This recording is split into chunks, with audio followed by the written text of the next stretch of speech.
મિત્રો, જીવનમાં પૈસાની તંગી થાય એટલે એક વાર તો વિચાર આવે કે રૂપિયા છાપવાની સિસ્ટમ હોય તો ટેન્શન એકદમ ખતમ થઈ જાય. પરંતુ ખુદ ભારત સરકાર પાસે રૂપિયા છાપવાની સિસ્ટમ હોવા છતાં આ કામ શક્ય નથી.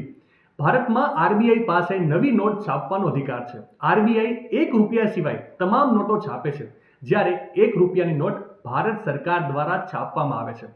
આરબીઆઈ ઘણા પરિણામોને ધ્યાનમાં રાખીને કેટલી નોટો છાપવાની જરૂર છે તે નક્કી કરે છે અને બાદમાં આ માટે સરકાર પાસેથી મંજૂરી લેવામાં આવે છે.